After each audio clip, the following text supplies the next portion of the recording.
জোড়াসাঁকো ঠাকুর বাড়ি। আজকে আমরা চলে এসেছি জোড়াসাঁকো ঠাকুর বাড়িতে। ওই যে ওখানে দুজন আর এখানে দুজন স্কুটি করে আমরা চলে এসেছি।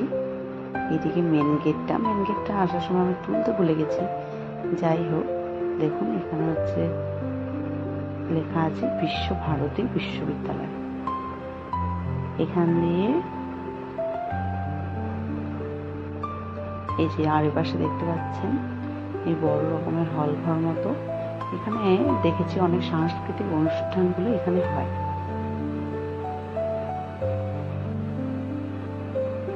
আর এখানে এই যে টিকিট কাটা শুরু হয়ে গেছে। 50 টাকা পার হেড করে টিকিট এখন। আগে ছিল 20 টাকা, এখন 50 টাকা। আর আমাদের তিনজনের একসাথে দিয়েছে একটা 150 টাকার টিকিট।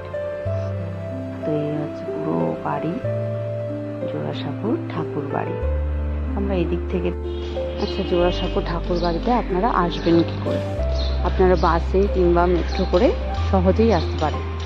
আপনারা যদি মেট্রো করে আসেন তাহলে গিরিশ পার্ক কিংবা এমজি রোড যে কোনো একটা মেট্রো স্টেশন থেকে নেমে আপনারা 10 মিনিটে হাঁটা পথে পৌঁছে যাবেন জোড়াসাঁকো ঠাকুর বাড়ি।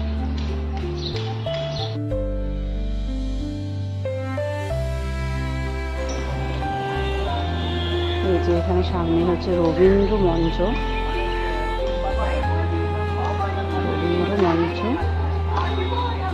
এখান থেকে সামনের দিকে আরো 2-3টে বিল্ডিং রয়েছে, তবে বিল্ডিংগুলো সব বন্ধ ছিল। এখানে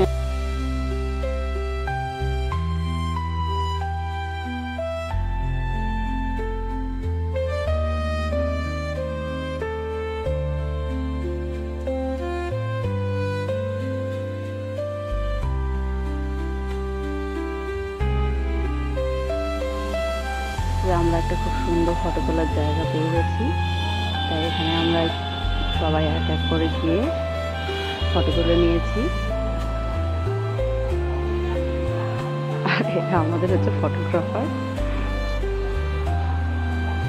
এই যে তিনজন, এই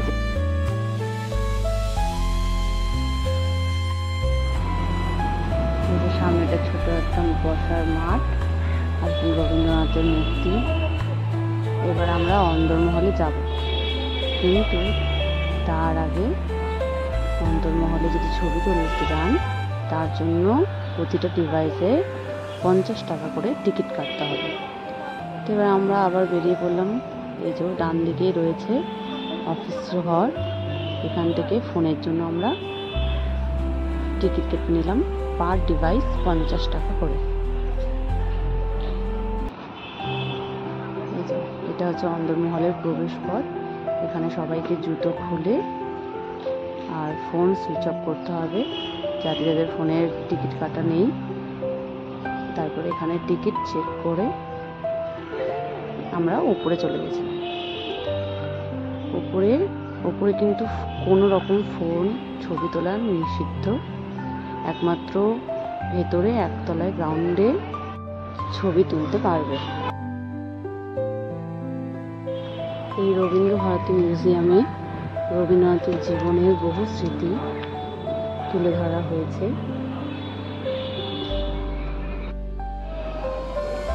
এই হচ্ছে একতলার ঠাকুর বাড়ির ঠাকুর দালান। এখানে কোনো এক সময় পুজো হতো। আর এই হচ্ছে পুরো দালান।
ঘাসের মাঠে একটু হেঁটে নিয়ে আমরা সবাই বেরিয়ে পড়লাম।